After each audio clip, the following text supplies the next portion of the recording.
everyone, it's Sylvia here from Casino Library and welcome to Tangles on Tuesday.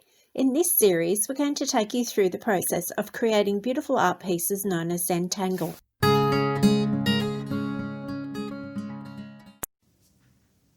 Hi Tanglers, welcome back to another Tangles on Tuesday. Okay, today's first tangle is called Vertigo and it's a bit of a leafy looking pattern. So I thought it'd be nice to have something like that in our repertoire because we haven't really done anything like that to this point. So Vertigo starts with a center stem and then we're going to add some fronds in. So two ways, our fronds can be square at the ends or they can be pointed. So I'm going to show you both ways today. Firstly, starting off with the squared frond. So I've done my center stem and then my fronds coming off that each have the square tip, same as the center one. And I'm going to repeat the same number on the other side using that same, so just coming up as long or as short as you'd like your fronds and bringing them back down. And I am going to partner them up with the ones that I drew on the other side first. So I've got my spacing. There you go, nice and simple to start with. Now what we're going to do is draw our next set of fronds, and they are going to be a little bit like holly bar. So when I draw my next frond in, I'm going to not cross one that's already drawn. So just like holly bar, they're going to look like they're weaving in and under each other. Now the direction that you take them is entirely up to you. And I think what I might do is I'm going to add a second set that coming down the other way, squaring off the tip. So you can see my first set have come up. This time my second set are coming down and I didn't cross over the original frond. So we're going to do that for these ones as well. Take your time, just use a light hand. You don't need to press heavily with your pen. It's just nice and gentle and focusing on some breathing as well. Just relaxing, and as you're probably sick of me saying, it's not about the end product or the end piece of artwork. It's simply about the process of creating your Zentangle artwork using your different tangles that we've been learning. Alright, so there we go. So I've done a second set of fronds now.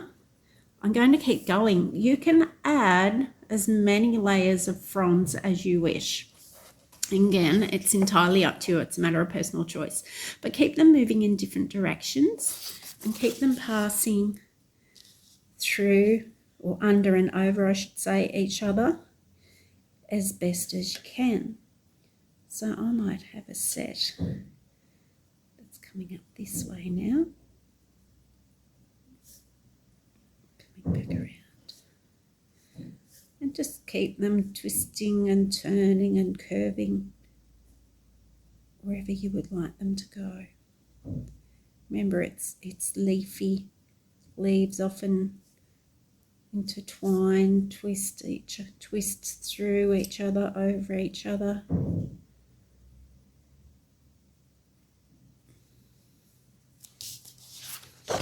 So I've done one side there.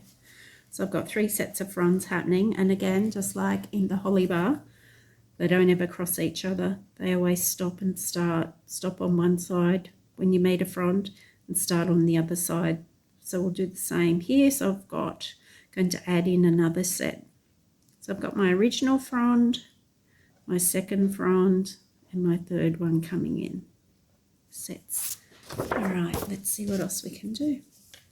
So keep working with that on the other side of your leaf or fern, whatever you'd like to call that. Making sure you stop when you intersect another frond that's already been drawn in. And you know what? That looks like it's enough. So I'm going to leave that just like that for now. So that's the square tip to your frond. I'm going to do the pointed one as well and see what that looks like. If I wanted to embellish that, I might even just add a few little dots, circles at the ends of my fronds, anything I like the look of just to embellish it. Again, it's your piece of artwork. There is no right, there is no wrong.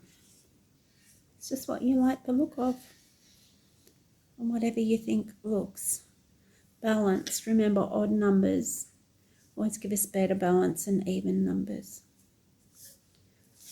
So there you go. I've just added in the odd little dot, not on every frond, just on a few random ones. So let's have a look at that Vertigo with a pointed frond. So I'm going to draw in my center stem and giving it a nice pointed tip as opposed to our square tip here. So it's just one variation. So it's the same process to create this one. You'll want to add in your series of fronds, your single set to start, working your way up along your stem.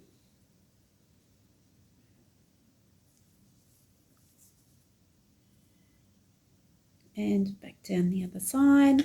Just take your time. And one more. Okay. So you can see quite clearly the difference. It's a much softer looking frond than the squared off one that we have there. Okay, so we've got our first set of fronds in. We're going to add a second set in now. And again, I'm going to take them in a different direction because that will keep it interesting, and giving them a point, and also ensuring that I don't actually draw over the top of any that are already there. So stopping when I meet a frond already drawn, starting on the other side, stopping and starting on the other side. And I am just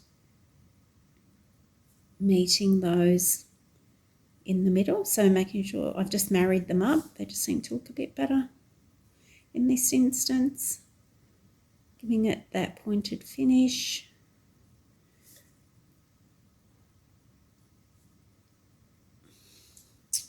And so there we have our second set of fronds in. So I'm going to go ahead, I'm going to add a third set. So my first set were coming up straight.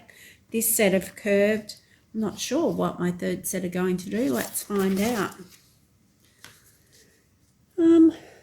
Let's take, I've got a bit of a gap here, so I might add another set coming down, I think.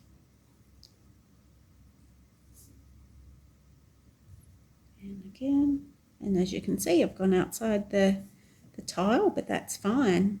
That's treating that as much as the string. And you know what? Strings are there for us to play with as a guide, but they're also there for us to travel outside of with our drawing as well.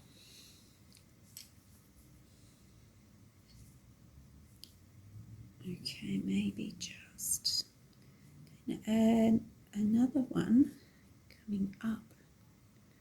Give it some movement, give it a little bit of a curve. It doesn't have to be completely straight. giving it some interest, giving it that pointed tip, coming back down. So I'm just looking for where I've got some spaces on the stem where I can start a frond, start a new frond. And just meeting it up on the other side. Remember to keep turning your card as well. So you've got your hand and your pen in a position that's comfortable for you. It might take you a little bit of practice to get this one so that you're happy with it. Just fiddle with it. That's what's so wonderful about Untangle. Each tangle that we learn, each of us will do it slightly differently and give it its own personality. So you can see the difference between the square tip of that Vertigo and the pointed tip. I like both. It would depend on what other tangles I've got happening around it. So if I had another tangle, say like the end Zeppel here, which is a little bit square looking, I might go with this pointed tip Vertigo just to add a bit of softness. But again, no right or wrong. It would truly, truly depend on what you're doing or creating.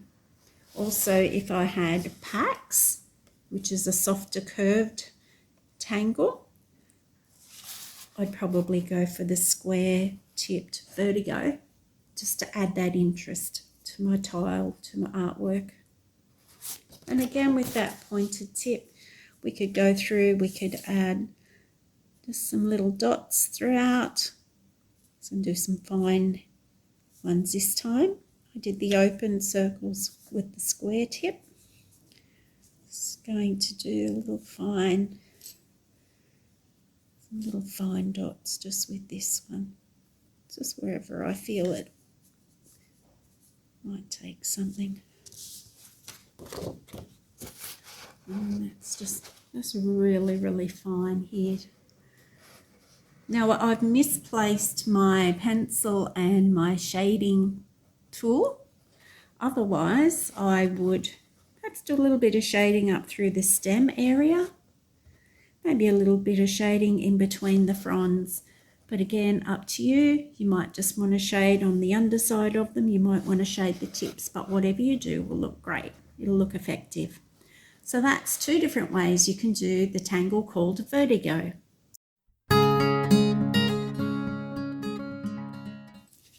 The second tangle that I'd like to show you today is called Sprigs.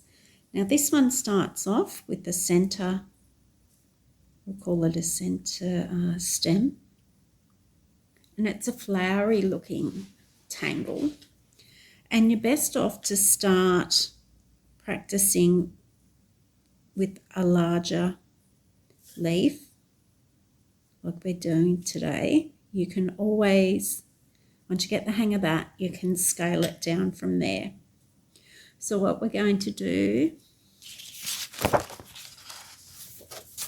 is I have my center stem, and I've done a dashed cross through there. So that way and that way, a couple of dashes to make up that crossover, and I'm going to do another two down the stem.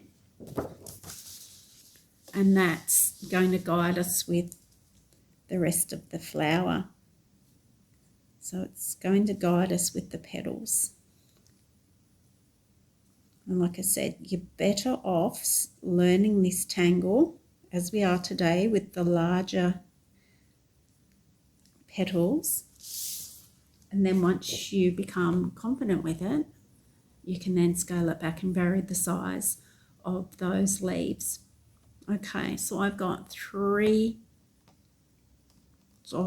dashed crosses that I'm going to do my leaves around. So what I'll do is I'll draw a leaf around that dashed line, and I'm going to do that a little bit of a tear drop shape, something like that. And you do that around those 4 dashed lines that we have, those 4 sets. And remember to keep turning your card so that you've got everything in a position that's comfortable for you. Sometimes you feel like you're turning yourself over, under and inside out, but that's okay. You're better off to do that and be comfortable. Right, so that's there. So I've done my first set of my leaves, and I'll do that on this one and this one as well. So I'll quickly do that.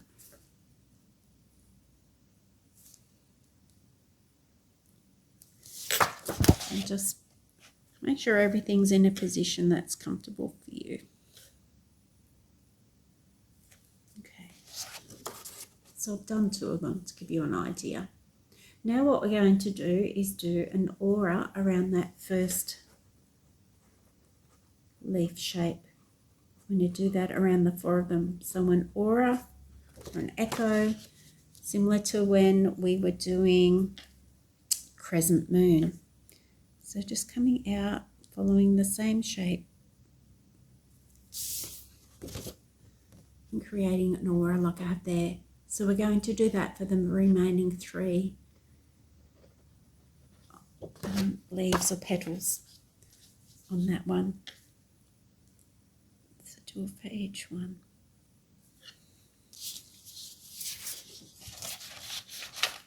Keep turning and just holding your pen softly. You don't need to grip it tightly.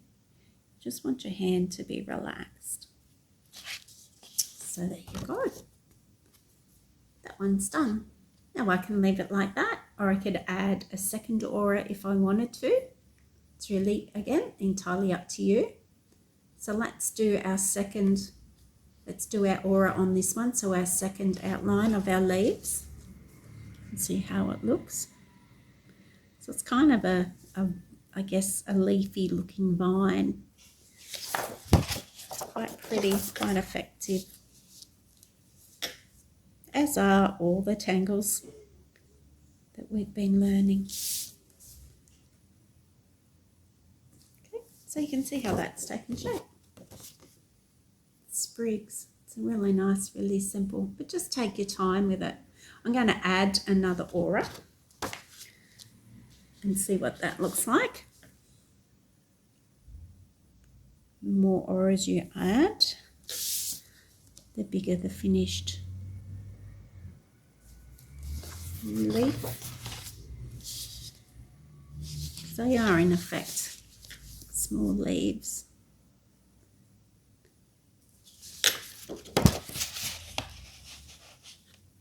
And another aura there. So you can see the difference. So I've added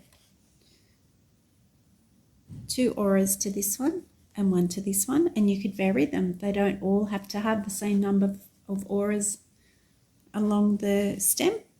You could change it up to suit what you like. On this bottom one, I'll just do that first set of leaves.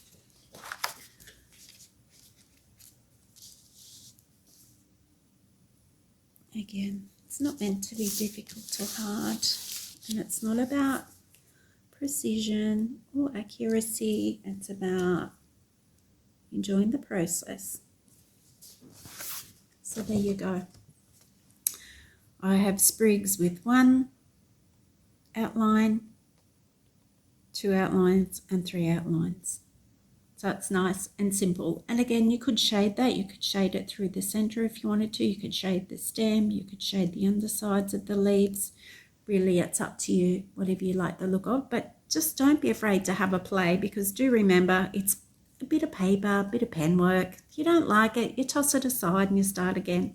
But I think if you feel really unhappy with something, just put it down, walk away, come and have a look at it again tomorrow, and I think you just might find that you do like it after all. You may even find 1 or 2 ways to give it a little tweak. So there you go. That tangle's called Sprigs. So this is my completed challenge tile from last week. As you can see, I've totally ignored most of the strings that I had in place. I used N-Zeppel across 2 of the stringed areas and popped that in there. I have my stipple, I have my Munchin, and my Joy tangle across the top here. So originally when I drew in the string lines were running up from the bottom corner, up that way. And I've decided that I actually like this finished tile going that way, as if I've got a bit of a rock face happening. But each person will see something different in their tangles. So I hope you've enjoyed that challenge card from last week, and please upload them in the comments below. We do like to see what you're working on. So this is this week's challenge tile for you. Just remember there's no right or wrong way when it comes to the orientation of your finished tile. And I'd like you to practice your Vertigo and Sprigs, the two new tangles that we've learned here today. In the comments below, you'll find a link to the practice sheet that I've been using here today. You'll also find a link to this week's challenge tile. If you're unable to access these from your computer at home, we'll make some packs available. All you have to do is give us a call on 666 00 250 and give us a day or two to get those ready for you. That pack will also include some pre-cut 3.5 by 3.5 inch tiles to get you started. We also have a Hobbies and Crafts Reference Centre, which is a part of our e-resources that are available on our library website. And remember, if you'd like to receive instant updates when new content is added to our YouTube channel, please click the subscribe button. Thanks for joining us here today, and we'll see you next week for another Tangles on Tuesday.